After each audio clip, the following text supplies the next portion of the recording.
Welcome बच्चों, my name is Pramod Kumar. Welcome to United Science classes.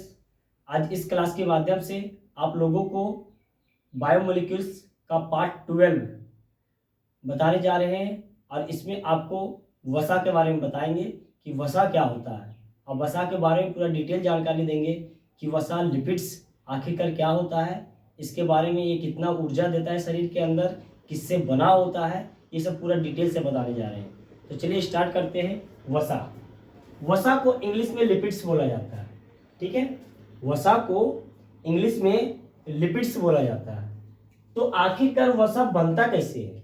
तो याद रखना है कि ग्लिसरॉल का एक अणु, ठीक है, ग्लिसरॉल का कितना अणु? एक अणु। और वसा अम्ल के 3 अणु, याद रखना है, ग्लिसरॉल के एक अणु और वसा अम्ल के 3 अणु के आपस में जुड़ने से बनता है। वसा ग्लिसरॉल के एक अणु और वसा अम्ल के 3 अणु के जुड़ने से बनता है। इसलिए इसे वसा को ट्राइग्लिसराइड के एस्टर भी कहते हैं। याद रखना है, ट्राइग्लिसराइड के एस्टर भी बोला जाता है वसा को इंग्लिश में बोला जाता है लिपिड्स। बहुत ज्यादा हाईलाइटेड नाम है लिपिड्स। वसा कोई नहीं बोलता है, लिपिड्स बोलता है, लिपिड्स। ठीक है, तो समझते हैं पहले कि आखिरकार लिपिड्स कहां पाया जाता है। तो देखिए, प्रोटीन हमारे शरीर में ऊर्जा का स्रोत जो होता है, प्रोटीन होता है और वसा होता है। कार्बोहाइड्रेट मतलब प्रोटीन वगैरह जो बनता है वो किससे बनता है? कार्बोहाइड्रेट से बनता है। तो प्रोटीन का काम होता है हमारे शरीर में संरचना देना।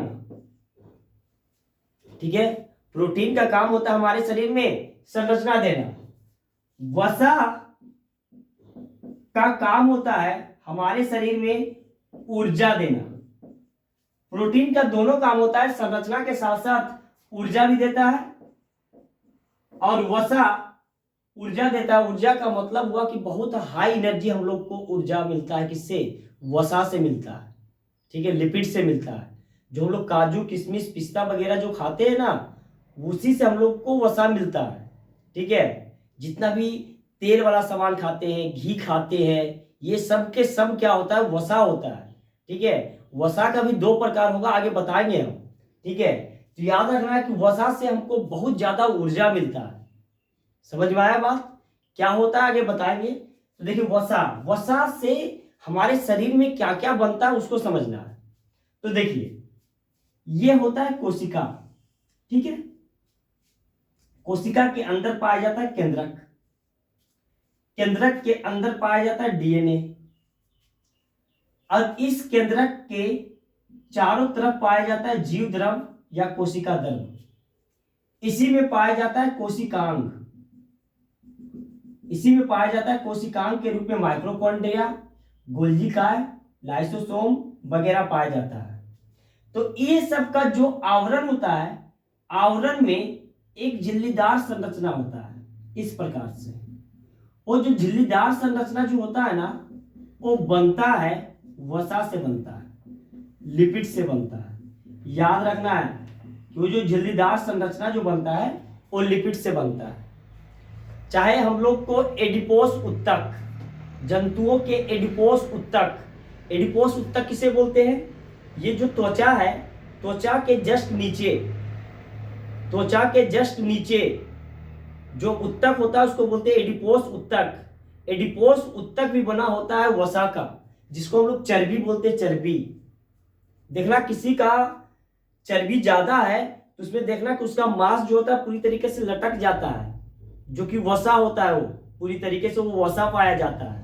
ठीक है, वही होता है, वही चीज होता है वसा, लिपिड्स। ठीक है, तो किससे बना होता है? वो बना होता है एक अणु ग्लिसरॉल का और 3 अणु फैटी एसिड का, मतलब वसा अम्ल का 3 अणु से बना होता है। याद रखना है ये चीज। ठीक है, बात समझ में आ गया। प्रोटीन संरचना के साथ साथ ऊर्जा भी देता है, लेकिन वसा हमारे शरीर में बहुत ज्यादा ऊर्जा देता है। लगभग प्रोटीन से 2.5 गुना लगभग प्रोटीन से 2.5 गुना ऊर्जा हम लोग को वसा से मिलता है, ठीक है। लेकिन ये वसा हानिकारक भी होता है और लाभदायक भी होता है, वो भी बात करेंगे हम लोग, ठीक है। ये बात पकड़ में आ गया होगा। अब बात करते हैं कि ये किस प्रकार से पाया जाता है हमारे शरीर में वसा। तो ये देखिए, ये 3 अणु है वसा अम्ल का 3 अणु है। एक अणु, ये दूसरा अणु और ये तीसरा अणु। ये वसा अम्ल का 3 अणु हुआ। और एक अणु हुआ ग्लिसरॉल का। ये एक अणु है क्योंकि ये बंध से जुड़ा हुआ है, ध्यान से समझना है। ये टोटल मिलकर के एक अणु है ग्लिसरॉल का। हम क्या बोले हैं कि एक अणु होना चाहिए किसका, वसा अम्ल का एक अणु होना चाहिए, सॉरी ग्लिसरॉल का एक अणु होना चाहिए। तो ग्लिसरॉल का एक अणु है। और वसा अम्ल का कितना अणु होना चाहिए, 3 अणु। तो वसा अम्ल का 3 अणु। क्लियर है बात, समझ में आ गया। अब ये दोनों आपस में अभिक्रिया करेगा। तो जैसे ही अभिक्रिया करेगा तो इसका हाइड्रोजन और इसका अल्कोहल मिल करके वाटर बाहर निकल जाता है। तो एक का वाटर निकल गया बाहर, इस तरीके से दूसरा का वाटर निकलेगा, इस तरीके से तीसरा का वाटर निकलेगा। तो 3 अणु वाटर का बाहर निकल जाता है और ये दोनों आपस में जुड़ करके इस प्रकार से श्रृंखला बना लेता है। क्लियर है बात, इस प्रकार से श्रृंखला बना लेता है। क्लियर है, समझ में आ गया बात। अब यहां पे जुड़ा हुआ है अल्काइल ग्रुप। ये जो अल्काइल ग्रुप है ये अलग अलग हो सकता है, ठीक है। एकल बंधक के रूप में हो सकता है या द्विबंधक के रूप में हो सकता है। एकल बंधक जब होगा तो उसको हम लोग संतृप्त एल्काइल समूह बोलते हैं, और जब द्विबंधक होता है उसको असंतृप्त अल्काइल ग्रुप बोला जाता है। क्लियर है। ये जो कार्बन समूह यहां पे जुड़ा हुआ रहेगा, ये कार्बन समूह 4 से 30 जुड़ा हुआ रहेगा, या तो 4 या तो 5 या तो 6, इसी तरीके से मैक्सिमम जो रह सकता है वो 30 कार्बन समूह जुड़ा हुआ रह सकता है। तो ये है वसा, इसी को बोलते हैं हम लोग वसा, ठीक है। बात समझ में आया। तो वसा जो पाया जाता है हम लोग के शरीर में वो इस प्रकार से पाया जाता है, लिपिड्स। क्लियर है। अब सोचिए, दिमाग लगाइए कि माइक्रोकॉन्ड्रिया का जो बाहरी आवरण होता है, उसका जो झिल्लीदार संरचना होता है, वो बना होता है वसा का। और उसको छूने के बाद जब माइक्रोकॉन्ड्रिया को जब छुएंगे तो बहुत ज्यादा वो मुलायम होता है। तो वसा से जो भी संरचना बनता है ना, वो बहुत ज्यादा मुलायम होता है, ठीक है। जैसे किसी को चर्बी है, बहुत ज्यादा वसा का चीज खा रहा है, ड्राई फ्रूट वगैरह खा रहा है, फल वगैरह खा रहा है, मूंगफली वगैरह खा रहा है, तो उससे क्या हो रहा है कि उसमें वसा जो है उसके शरीर में स्टोर हो रहा है, जमा हो रहा है। मतलब एडिपोस उत्तक बोलते हैं, जंतु में एडिपोस उत्तक बोलते हैं, जो इस त्वचा के जस्ट नीचे पाया जाता है। देखना, जो आदमी वसा का चीज ज्यादा खाता है ना, तो उसका ये चीज, ये त्वचा जो है फैल जाता है, क्योंकि वहां पे वसा जा जा करके क्या होता है, जमने लगता है। ठीक है, बात समझ में आ गया बात। तो याद रखना कि वसा किससे बना होता है, तो एक अणु ग्लिसरॉल का और 3 अणु वसा अम्ल का जब आपस में मिलाते हैं तो वाटर का 3 अणु बाहर आ जाता है और ये जुड़ जाता है इस श्रृंखला के रूप में। और यहाँ से ये जो अल्काइल ग्रुप है, इसमें से 4 से 30 कार्बोक्सिलिक समूह क्या रहता है, जुड़ा हुआ रहता है। इसी को हम लोग बोलते हैं वसा। ठीक है, अब बात करते हैं कि वसा किसमें किसमें पाया जाता है और कितने प्रकार का वसा होता है। ठीक है, तो अब बात करते हैं वसा अम्ल का प्रकार। तो वसा अम्ल जो होता है 2 प्रकार का होता है, एक संतृप्त वसा अम्ल और एक होता है असंतृप्त वसा अम्ल। संतृप्त वसा अम्ल को सैचुरेटेड फैटी एसिड कहते हैं और असंतृप्त वसा अम्ल को अनसैचुरेटेड फैटी एसिड बोला जाता है। तो संतृप्त वसा अम्ल, इसमें परिभाषा लिखिए, वैसा वसा जिसमें कार्बोक्सिलिक समूह में एकल बंध पाया जाता है, जिसमें एकल बंध पाया जाता है उसको हम लोग संतृप्त वसा अम्ल बोलेंगे। याद रखना, जिसमें एकल बंध पाया जाता है ये है ऑर्गेनिक केमिस्ट्री का। ठीक है, जिसमें एकल बंध पाया जाता है उसको हम लोग संतृप्त वसा अम्ल बोलते हैं। नोमेनक्लेचर नामकरण में बता चुके हैं ये चीज, ठीक है। अगर जो नहीं देखे तो नोमेनक्लेचर का भी वीडियो डाला हुआ है, उसमें पहला वीडियो में देखिएगा। सबसे पहले हम बताएं कि संतृप्त कार्बन क्या होता है, ठीक है। उसी तरीके से संतृप्त वसा अम्ल, ठीक है। तो ये हो गया जिसमें कार्बोक्सिलिक समूह में एकल बंध पाया जाता है उसको हम लोग संतृप्त वसा अम्ल बोलेंगे। और जिसमें द्विबंध पाया जाएगा उसको हम लोग असंतृप्त वसा अम्ल बोलते हैं, जिसमें दो बंध पाया जाता है। क्लियर है। इसमें त्रिबंध का कोई चर्चा नहीं होता है। जबकि संतृप्त कार्बन और असंतृप्त कार्बन में पता होना चाहिए कि संतृप्त कार्बन उसे बोलते हैं जिसमें एकल बंध पाया जाता है, और असंतृप्त कार्बन उसे पाया जाता है जिसमें एक द्विबंधक और त्रिबंध पाया जाता है। जबकि वसा में असंतृप्त का मतलब हुआ केवल और केवल द्विबंधक पाया जाएगा। याद रखना है, त्रिबंधक का कोई चर्चा नहीं होता है, ठीक है। तो परिभाषा समझ में आ गया होगा, ठीक है।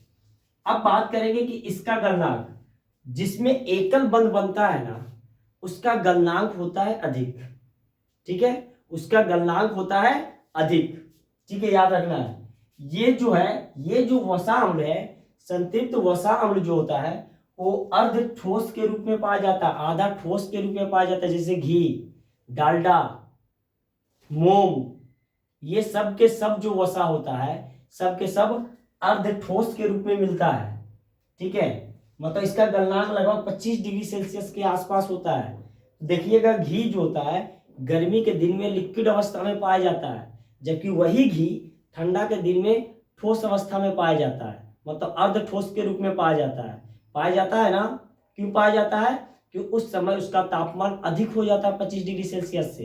गर्मी के समय में इसीलिए लिक्विड में पाया जाता है, द्रव अवस्था में इसलिए पाया जाता है क्योंकि उस समय तापमान उसका अधिक हो जाता है, और ठंडा के दिन में तापमान गिर जाता है।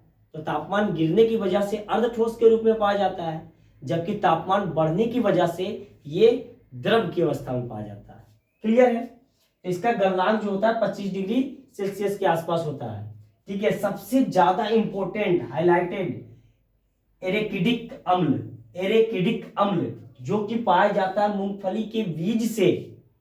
जो मूंगफली होता है ना उसके बीज में पाया जाता है एरेकिडिक अम्ल, वो होता है संतृप्त वसा अम्ल होता है। याद रखना है, वो होता है संतृप्त वसा अम्ल होता है। Very very important VBI question, बहुत बार रिपीट किया हुआ क्वेश्चन है कि मूंगफली के बीज में कौन सा अम्ल पाया जाता है, तो एरेकिडिक अम्ल पाया जाता है। याद रखना है, वो कौन से वसा अम्ल के अंतर्गत आता है, संतृप्त वसा अम्ल के पाया जाता है।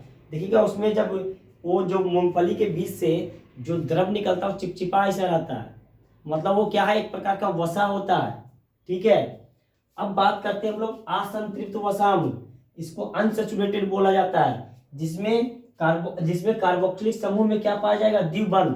कार्बोक्सिलिक समूह क्या होता है हम बताएंगे, जिसमें बोले थे ना इससे जस्ट पहले 5 मिनट पहले बोले थे हम कि जिसमें 4 से 30 कार्बन पाया जाता है। उसी कार्बन श्रृंखला में जिसमें एकल बंधक रहेगा वो संतृप्त के अंतर्गत आ जाएगा, और जिसमें द्विबंधक रहेगा वो असंतृप्त के अंतर्गत आ जाएगा। क्लियर है बात। इसका गलनांक जो होता है कम होता है, इसका गलनांक कम होता है, ठीक है। ये द्रव अवस्था में पाया जाता है, क्योंकि देखिए इसका गलनांक कम है, लगभग 5 degree Celsius, 5 degree Celsius, 10 degree Celsius के आसपास। तो ये ठंडा हो या गर्म हो सभी में क्या पाया जाएगा, ये द्रव अवस्था में पाया जाता है। याद रखना ये चीज, द्रव अवस्था में पाया जाता है। जैसे तेल, जो हम लोग तेल खाते हैं वो हरदम आपको ठंडा में लीजिए या गर्मी में लीजिए आपको द्रव अवस्था में मिलेगा। क्यों मिलेगा? क्योंकि वो असंतृप्त है, उसका गलनांक क्या है, कम है। याद रखना ये द्रव अवस्था में पाया जाता है। इसका वेरी वेरी इंपॉर्टेंट एग्जांपल है पामिटिक अम्ल व अस्टेरिक अम्ल। पामिटिक अम्ल व अस्टेरिक अम्ल जो है असंतृप्त वसा अम्ल है। याद रखना है ये चीज, ठीक है। अब बात करते हैं कि वसा अम्ल का संरचना किस प्रकार से होगा, ठीक है। वसा अम्ल का संरचना, संतृप्त का क्या होगा, असंतृप्त का क्या होगा, तो ये चीज समझते हैं, ठीक है।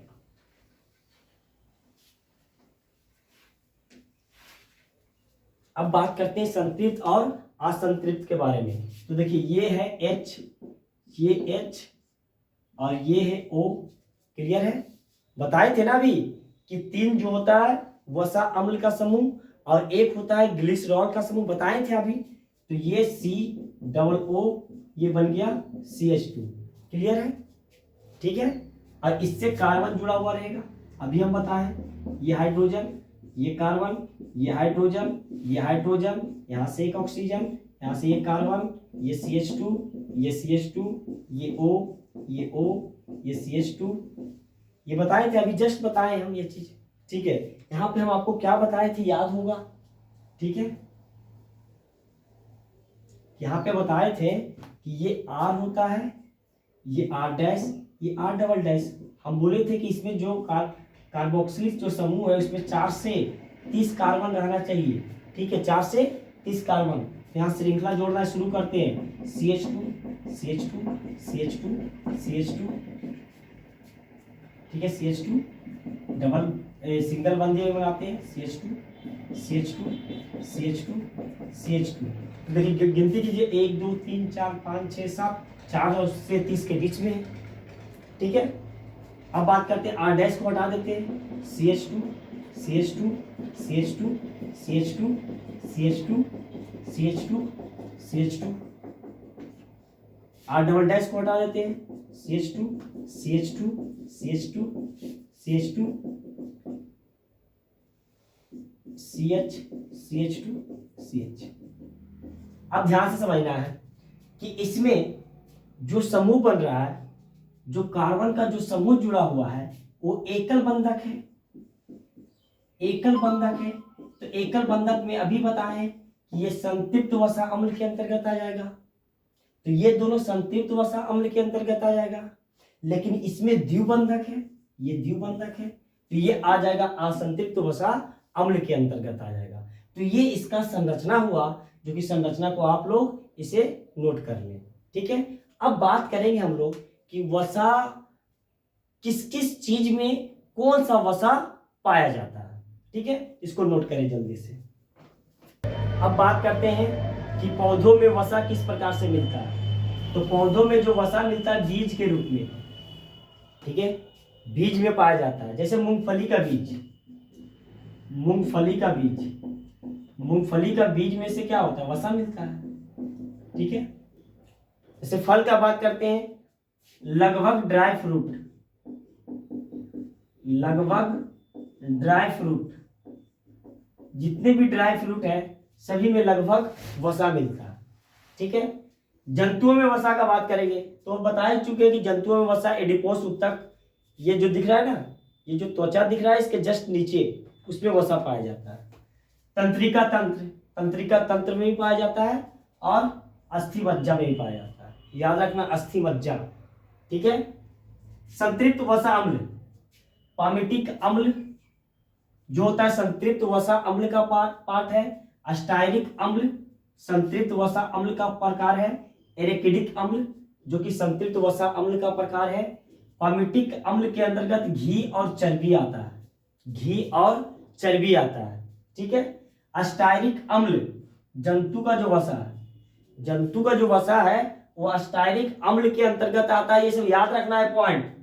असंतृप्त वसा अम्ल में आता है ओलिक अम्ल, लिनोलिक अम्ल और लिनोलिनिक अम्ल। याद रखना है, सभी नाम एक ही ऐसा है, ओलिक अम्ल, लिनोलिक अम्ल, लिनोलिनिक अम्ल, तीनों नाम एक ही है। असंतृप्त, असंतृप्त का मतलब द्विबंध पाया जाएगा इसमें, और संतृप्त का मतलब एकल बंध पाया जाएगा। क्लियर है? और एक पॉइंट और छूटा हुआ, उसको याद रखना है नोट में करके कि कार्बोहाइड्रेट से, हाइड्रेट से 4.1 किलो कैलोरी, 4.1 किलो कैलोरी ऊर्जा प्राप्त होता है। कार्बोहाइड्रेट से 4.1 किलो कैलोरी ऊर्जा प्राप्त होता है, जबकि वसा से 9.3 किलो कैलोरी ऊर्जा प्राप्त होता है। वसा से 9.3 किलो कैलोरी ऊर्जा पाया जाता है, जबकि कार्बोहाइड्रेट में 4.3 किलो कैलोरी। ये 1 ग्राम कार्बोहाइड्रेट का बात हो रहा है, और ये भी 1 ग्राम वसा का बात हो रहा है। तो 1 ग्राम कार्बोहाइड्रेट में 4.1 किलो कैलोरी ऊर्जा पाया जाता है और 1 ग्राम वसा में 9.3 किलो कैलोरी ऊर्जा पाया जाता है। क्लियर है? तो लगभग देखा गया कि कार्बोहाइड्रेट से वसा जो है 2.5 गुना ऊर्जा देता है, 2.5 गुना ऊर्जा देता है, पहले ही बोल दिए हैं। ठीक है, ये ऑब्जेक्टिव में आया हुआ क्वेश्चन है। ठीक है, तो ये रहा वसा के बारे में। ठीक है, वीडियो को ज़्यादा से ज़्यादा लाइक सब्सक्राइब शेयर करें, कमेंट्स करें वीडियो कैसा लगा, क्योंकि वीडियो बनाने में बहुत मेहनत लगता है। लाइक सब्सक्राइब जरूर करें। Thanks for watching.